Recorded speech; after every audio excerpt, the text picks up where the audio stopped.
শুভ সন্ধ্যা বন্ধুরা, কেমন আছো তোমরা সবাই? আশা করি খুব ভালো আছো আর আমিও বেশ ভালো আছি। মনিকাস ডেইলি ব্লগে তোমাদের সবাইকে স্বাগত। দেখো অবশেষে চলে এসেছি বোনের বিয়েতে। কিন্তু হ্যাঁ, তোমরা একটু আশেপাশের আওয়াজটা একটু ইগনোর করো, কারণ কিছু করার নেই। আমি যত সবার মাঝে থাকি একটু আওয়াজটা তোমরা পাবেই। চিনতে পারছো না? তাই ঘুম পেয়ে গেছে মেয়ের বিয়ে দিতে গিয়ে? কেন ঘুমাও নেই কেন? সাজতে হয় না, মেয়ের মাকে সাজতে লাগে না, মেয়ের মা একাই 100।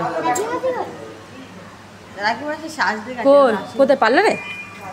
এই যে বোনের জন্য গিফট নিয়ে এসছে, এটা মামিকে দিয়ে দিই। ও মামি, হ্যাঁ আমি ফোন করেছিলাম, বলু বোধহয় ব্যস্ত। ওই ছাড়া আমাদের অনেক লোক তো কম না, লোক তো নেই, ওইটাই সমস্যা। রাখিকে দিবি? রাখি কখন আসবে? তুমি তোমার কাছে রাখো, আবার তখন তাড়াহুড়ো। কোথায় বুড়ো ছেলে আনতে? ও চলো, অবশেষে চলে এলো জামাই, আর মামি একদম রেডি বরণডালা নিয়ে জামাই বরণ করবে। তো বেশ এই ব্যাপারটা বেশ ভালোই লাগে। আর আমি না মানে বিয়ে হওয়ার পর থেকে এইভাবে আর বিয়েতে থাকতে পারি না কারোর, কারণ হয়তো কোনো দিন সময় বড় ছেলের পরীক্ষা থাকে, কোনো সময় ছোটো ছেলের থাকে। এবার ওরও তো ক্লাস হচ্ছে, আর বড় ছেলের তো অবশ্যই উঁচু ক্লাস হয়ে যাচ্ছে দেখতে দেখতে, 8 হয়ে গেলে এবার 9 হবে। তো সেই সব কারণের জন্য আমি সবসময় থাকতে পারিনি। এই বিয়েতেও যে আমি যেতে পারবো সেটা আমি নিজেও ভাবতে পারিনি। তোমাদের সঙ্গে ওই জন্য আমি শেয়ারও করিনি। ঠিক যাওয়ার দিনেই বোধহয় তোমাদের সাথে শেয়ার করলাম যে আমি আজকে বিয়েতে যাব। তো চলো দেখো জামাই এখানে নামবে, আর আমি বেশ খুব ভালো লাগলো, বেশ ভালো বলবো না, খুবই ভালো লাগলো, কারণ নিজের বোনের বিয়ে তো আনন্দটাই আলাদা। কিন্তু আর একটা তার সাথে মন খারাপও রয়েছে যে আমি বেশিক্ষণ কাটাতে পারলাম না। খুব মানে খুব সময়টা অল্প নিয়ে আমি হাতে গেছিলাম, কারণ তোমার দাদা ভাইয়েরও শরীরটা খুব একটা ভালো নেই, ওরও বলছিল গা হাত পা ম্যাচ ম্যাচ করছে, একটু জ্বর জ্বর ভাব রয়েছে। তো সেই জন্য আর কি খুব বেশিক্ষণ কাটাতে পারলাম না। তো যাই হোক, এখানে আমার মামি প্রচণ্ড ভয় পাচ্ছিল, বরণ ডালা নিয়ে রেডি ছিল ঠিকই, কিন্তু আমাকে বলছে আমাকে একটু ধর, আমার না গা হাত পা কাঁপছে না। কেন? বলছে ভয় করছে, আমি ঠিক করে বরণ করতে পারবো তো? প্রথমবার হলে যা হয়, মা তো তার টেনশনটা তার মতোই, আর তার মধ্যে মেয়ে চলে যাবে সেটাও একটা মনে কষ্ট। দেখো যতই মেয়ে আসা যাওয়া করুক সব ভালো, কিন্তু মেয়ে তো সারা জীবনের মতো পর হয়ে যাবে, তাই না? তো এখানে অনেকেই রয়েছে যাদেরকে সবাইকে আবার আমি চিনিও না, আবার যাদেরকে চিনি তাদেরকে তোমাদেরকে আমি দেখিয়ে দেবো বা বলে দেবো। এই দেখো এখানে তো আমার মামি রয়েছে, মামি ছেলেকে বরণ করছে। আর জামাইটা কেমন হয়েছে অবশ্যই তোমরা কমেন্টে জানিও। আমার তো খুব ভালো লেগেছে, বোনের বর বলে কথা, আর আমার বেশ ভালোই লেগেছে। আমার বোনটা যেন খুব ভালো থাকে, খুব ভালোভাবে ওর বিবাহিত জীবনটা কাটে, এই কামনা করি। তোমরাও একটু আশীর্বাদ করো যেন আমার বোনটা খুব ভালো থাকে। তো যাই হোক, দেখো এই যে যিনি শাঁখ বাজাচ্ছেন ইনি হচ্ছেন আমার মামির মা, মানে আমার বোনের দিদিমা, তো আমারও দিদিমাই। আর পেছনে রয়েছে আমার আর এক মামি, এইটা হচ্ছে আমার নিজের মামি। তার সাথে তো বোনের মানে আমার বোনের মামার ছেলে মেয়েরা রয়েছে, সবাই রয়েছে, এখানে প্রচুর লোক রয়েছে। মানে বিয়েতে অ্যাকচুয়ালি আমার যাওয়া হচ্ছে, প্রথমত খুব কষ্ট মষ্ট করে গেছি যেহেতু বড় ছেলের পরীক্ষা। আরও গেছি কেন জানো? কারণ ওখানে সবার সাথে আমার আলাপ পরিচয় হবে, কারণ বহু বছর হয়ে গেছে সবার সাথে আলাপ পরিচয় হয় না। এখানে প্রচুর লোক রয়েছে, যার মধ্যে আমার নিজের আপনজন প্রচুর। এই যে আমার ভাই রয়েছে, তোমাদেরকে পরে দেখাচ্ছি কোনটা আমার ভাই আর কোনটা। ভেতরে নিয়ে যাওয়ার পর্ব তো চলছেই, আর তোমাদেরকে তো বললাম আমি সবার সাথে তোমাদের পরিচয় করিয়ে দেবো কোনটা আমার কোন মামার ছেলে। আমার আপাতত 2 মামা রয়েছে, তো 2 মামার ছেলে আছে। তো এই দেখো পেছনে যে বরণ ডালা নিয়ে আসছে এটা কিন্তু আমার বোনের মামি, ঠিক আছে? আর এই দেখো আমি চলে এসেছি খাওয়ার দিকে, বরকে ঢোকানো হলো, এবার ওদের তো আশীর্বাদ পর্ব চলবে। আর ওদের যেহেতু অনেকটা লেট হচ্ছে, এবার আমি তো আর অতক্ষণে থাকতে পারবো না। ভিডিওটা দেখা যাক, আমি যদি কাউর থেকে নিতে পারি অবশ্যই তোমাদের সাথে শেয়ার করব। তো এখানে স্টার্টার্সে ছিল চিকেন 65, তার সাথে ছিল ফিশ বল, আর ছিল বেবিকর্ন, তার সাথে কফি। আর এখানে বাইরের স্টল ছিল মকটেলের। তো যাই হোক, এখানে বিয়েতে না গেলে আমার 2 ছেলে এইভাবে পরিবারের সাথে মিলতে পারতো না, কারণ সবসময় তো সবাই থাকে না। এখানে প্রচুর লোক ছিল, আপনজনেরা প্রচুর ছিল। তা আমাদের রিবু আর বড় ছেলে খুব এনজয় করেছে, বেশি এনজয় করেছে আমার রিবু। কারণ কি বলো তো, ওর পছন্দের খাবার ছিল, তো পছন্দের খাবার হচ্ছে কি মকটেল। ও বারবার যাচ্ছে, বলছে মা আমি নেব আমি নেব। আমি বললাম না, একবার আমি গিয়ে নিয়ে দিয়েছি, তারপরে যতবার দেখছি ওকে ততবারই কিন্তু দেখছি এই মকটেলের সামনে। এখন ক গ্লাস খেয়েছে আমি নিজেও যাই না। হ্যাঁ মাকে দিয়েছিলাম, সেখান থেকে খেয়েছে, আমার থেকে খেয়েছে, আর একটা বাচ্চা আছে তানিশ বলে, তানিশের কাছ থেকে পর্যন্ত ও খেয়েছে। মানে ওর মানে কি অবস্থা, ওকে আর কি বলবো আমি নিজেও জানি না। এই দেখো দিদা, এটা হচ্ছে আমার দিদার বোন, তাই তো? দিদার বোন মানে আমার মাসি দিদা।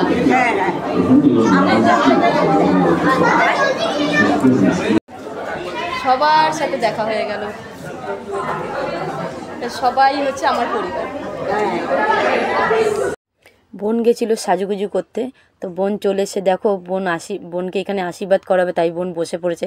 আমার বোনটাকে কিন্তু বেশ মিষ্টি লাগছে। তোমরা জানিও যে আমার বোনকে দেখতে কেমন লাগছে। আর এটা হচ্ছে ছেলের কাকা, তো ছেলের কাকা হচ্ছে গিয়ে বোনকে আশীর্বাদ করবে। দেখো এটা হচ্ছে আমার মেজো মামা, যার মেয়ের বিয়ে। আমার হচ্ছে দুই মামা, আমার ছোট মামা আর এটা হচ্ছে আমার মেজো মামা। আর এই যে তোমাদেরকে তো বললাম এটা মামি। তো যাই হোক, মামা বলছে আমি তোকে চিনতেই পারলাম না।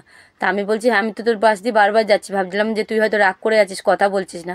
বলছে না আমি তো বুঝতেই পারিনি। তো যাই হোক, দিয়ে মামা সেই নিয়ে একটুখানি মামার সাথে কথা হয়ে গেল।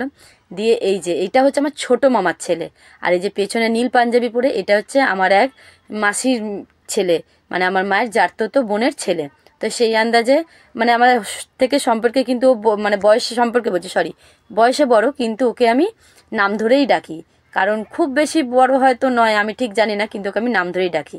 আর এই যে কনের ভাই, তো কনের ভাইয়ের অবস্থাটা দেখো। তো এখানে আমি ওকে একটু মজা করলাম, হ্যাঁ রক্তের সম্পর্ক, তাকেই তো খাওয়াবি, আমি তো কেউ না বলে আবার আমাকে এসছে দিতে। তো ওকে সেই ফাঁকে একটা মারার সুযোগও পেয়ে গেলাম, তো ওকে মারলাম। তো মেরে এই হলো আনন্দ। ভাই বোনরা থাকলে এক জায়গায় যা হয়। আমাকে সবাই প্রচণ্ড ভালোবাসে, কিন্তু সবার সঙ্গে আমি সময় কাটাতে পারি না, বা আমি নিজেও যেতে পারি না। দেখো আমি এখানে ছোটো ভাইয়ের সাথে একটুখানি, ছোটো ভাই বলছি, ভাইয়ের সাথে একটু মজা করে নিলাম। আনলা কি রে তোর প্লেটটা খালি কেন? তো বলছে মনিদি আমার খাওয়া হয়ে গেছে, তুই কি আর নিবি? আমি বললাম না রে বাবু, আমি নেবো না, তুই খা। তো এখানে মা ছিল, বাবা ছিল, আমার রিবু তো ভীষণ আনন্দ করলো। তা আমারও ভালো লাগলো, বাচ্চারা যেহেতু আনন্দ করছে আমারও ভালো লাগলো। আর আমার তো মনটা অনেকটাই খারাপ হয়ে যাচ্ছে আস্তে আস্তে, কারণ যেহেতু আমার যাওয়ার সময় হয়ে আসছে, কিন্তু বোনের বিয়েটাও দেখতে পারলাম না। আমি লাস্ট ওদের আশীর্বাদ আর হচ্ছে গিয়ে শুভদৃষ্টি অবধি লাস্ট ছিলাম। তো এখানে ছেলেকে আমার মামা আশীর্বাদ করছে, তারপরে হবে শুভদৃষ্টি। তো আমি চলে আসার একটাই কারণ, তোমরা সবাই জানো যে আমার বড় ছেলের পরীক্ষা। বড় ছেলের কেন, আমার রিবুরও পরীক্ষা। রিবুর তো অনেক সকাল সকাল যেতে হয়, রিবুকে 7টার মধ্যে স্কুলে ঢুকতে হয়। তো সেই জন্যে আর কি আমাকে আসতেই হবে, না আসলে নয়। তো এইখানে দেখো আমার মেজো মাসি রয়েছে, আর তার সাথে রয়েছে আমার ছোট মাসির মেয়ে। তো বলছে দেখো আমাকে মারছে। কি হয়েছে, এটা তো দাদা। খাবার কখন খাবি? খাবার খাবি না? দেখো একদম চলে এলাম খাওয়ার জায়গাতে। প্রথমে শুরু করি স্যালাড দিয়ে। এখানে রয়েছে শসা, পেঁয়াজ আর লঙ্কার একটা স্যালাড রয়েছে। এখানে চামচের সেটটা আমার এতটা ভালো লেগেছে, এত গুছিয়ে রেখেছে। আর এখানে দেখো কি সুন্দরভাবে শসা, পেঁয়াজ, লেবুকে মানে থাক থাক করে রেখেছে, আমার ভীষণ ভালো লাগলো। তার সাথে দেখো প্লেটে এখানে আলাদা করেও লেবু রয়েছে, লঙ্কা রয়েছে, কাসুন্দি রয়েছে। কারণ যেহেতু এখানে ফিশ কাটলেট ছিল, আমার ভীষণ পছন্দের হচ্ছে ফিশ কাটলেট। কিন্তু দুঃখের বিষয় আমি খুব বেশি খেতে পারিনি, কারণ আমি একটুখানি ওই চিকেন 65 খেয়ে ফেলেছিলাম, 4টে হচ্ছে ফিশ বল খেয়ে ফেলেছিলাম, আর বেবিকর্ন খেয়েছিলাম 2 পিস, বেশি খাইনি। আর কফি হাফ কাপের মতো খেয়েছিলাম, 1 কাপও পুরো খাইনি। তো সেই জন্য আমি, আর যেহেতু আমার সময় সময় চলে আসতে, হয়তো আর কিছুক্ষণ থাকলে হয়তো খেতে পারতাম, কিন্তু যেহেতু আমি থাকবো না, চলে আসবো, তাই আর কি আমি বেশি কিছু খেতে পারিনি বলতে আমি নিজের কোনো প্লেটই নিইনি। তোমরা দেখতে পাবে আমি বড় ছেলের প্লেট থেকে একটুখানি, বড় ছেলে যখন নিয়েছিল বললো মা একটু ফিশ কাটলেট খাবে, আল্লাহ তালে দে। তো বড় ছেলে একটুখানি ফিশ কাটলেট দিয়েছিল, ওর থেকে ধরো অর্ধেকের মতো খেয়েছিলাম। আর রিবু নিয়েছিল, রিবু খায়নি, ছেড়ে দিয়েছিল, রিবুর অর্ধেকটা আমি খেয়েছিলাম। এই হয়েছিল আমার খাওয়া। আর রিবুর জন্য অল্প একটু ডাল, ঝিরিঝিরি আলু ভাজা, আর হচ্ছে কি একটা ফিশ কাটলেট আর স্যালাড নিয়েছিলাম। ওই সেইখান থেকে রিবু যে খায়নি, ওই সেইটাই, রিবু তো মকটেল খেয়ে পেট ভরিয়ে দিয়েছে, ব্যাস আর তো কিছু করার নেই।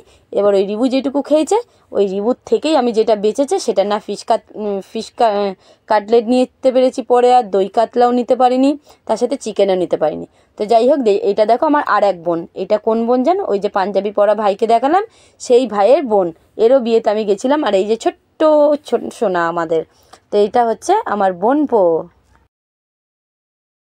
দেখো এখানে বাটার নান রয়েছে, কাবলি চানা রয়েছে, ফিশ কাটলেট রয়েছে, রাইস রয়েছে, ডাল রয়েছে, ঝিরিঝিরি আলু ভাজা রয়েছে, দই কাতলা, চিকেন, চাটনি, পাঁপড়, মিষ্টি, তার সাথে সন্দেশও ছিল, আইসক্রিম ছিল, পান ছিল। কিন্তু আইসক্রিমটা আমি দেখাতে ভুলে গেছি, ভিডিওটা করতে ভুলে গেছি, কিন্তু আমি খেয়েছি আইসক্রিম।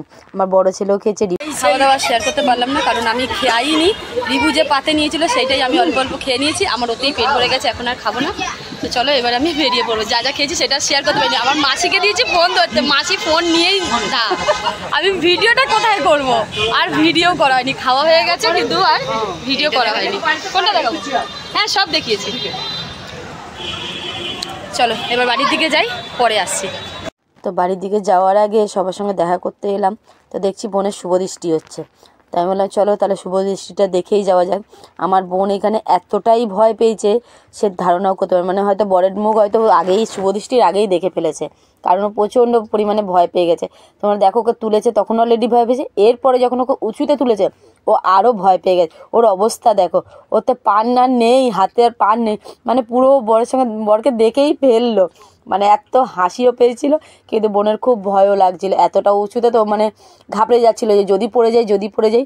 তো এখান দিয়ে জামাই বাবা জীবন আবার ওকে বলছে না না তুমি ভয় পেও না, আর তুলবে না আর তুলবে না। আর উপরে তো যাওয়ার জায়গাও নেই, সিলিং রয়েছে, আর উপরে যাবে কি করে। কিন্তু আমার বোন প্রচণ্ড ভয় পেয়েছিল। তো এই যে যা হয় বিয়েতে, বন্ধু বান্ধবরা মজা ঠাট্টা করেই বেড়াচ্ছে, শুধু বলছে এ জিতে গেলে এ জিতে গেলে। লাস্টে জামাই বলছে না না তুমিই জিতেছো। বোন বলছে বলো তো কে জিতেছে, বলছে না না তুমিই জিতেছো, থাক থাক আমি জিতিনি। তো এইটুকু আমি দেখেছি, দেখার পরে আমি আর বেশিক্ষণ থাকতে পারিনি ওইখানে। তো ওরা এতভাবে ফটো তোলাতুলি করছিল আর সামনে এমনভাবে সবাই ক্যামেরা করছিল, আমি বেশিক্ষণ থাকতে পারিনি ওইখানে। এই যে শুভদৃষ্টি হবে বলে ওকে ঘোরাচ্ছে, এখানে 7 পাক অলরেডি হয়ে গেছে আর সবাই মজা করে বলছে না না আরও 2টো হবে আরও 1টা হবে। আমি গুনছি, শুধু ওদেরকে ঘুরিয়েই যাচ্ছে বোনকে, আর বোন তো সমানে বলছে হয়ে গেছে তো হয়ে গেছে, কিন্তু কে আর বোনের কথা শোনে, ওই মুহূর্তে আর কেউ বোনের কথা শোনে। তো যাই হোক আমি হয়তো ভিডিওতে গুছিয়ে কথা বলতে পারলাম না, কারণ আমি খুব একটা গুছিয়ে কথা বলতে জানি না। তোমরা যারা যারা আমার ভিডিও দেখো জানো, তো তাও আমি চেষ্টা করেছি কথা বলার। তো যাই হোক চলো এবার আমার যাওয়ার পালা, ওরা ওদের মতো বিয়ে করুক, ওদের জীবন যেন খুব ভালো হয়। আর তোমরা দেখো ভিডিওটা তোমাদের কেমন লাগছে আমাকে অবশ্যই কমেন্টে জানিও। আর আমার বোনকে বোনের বরকে কেমন লাগছে, হ্যাঁ এই কি একসাথে দাঁড়িয়ে যে দুজনে ফটো তুলবে সেইটা আর আমি শেয়ার করতে পারলাম না। একদম দেখো যাওয়ার পথে এই যে আমার ছোটো মাসি, আর এটা হচ্ছে ছোটো মাসির ছোটো মেয়ে। তো যাই হোক দেখা হয়ে গেলে এবার আমি বাড়ি যাব, বেরিয়ে পড়েছিলাম তখন দেখছি ও ঢুকছে, বলছে আমার অনেকটা লেট হয়ে গেল রে, মেয়েটা খুব কাঁদছিল তাই। তাহলে চলো আজকের মতো টাটা, তোমরা সবাই সুস্থ থেকো, খুব খুব ভালো থেকো।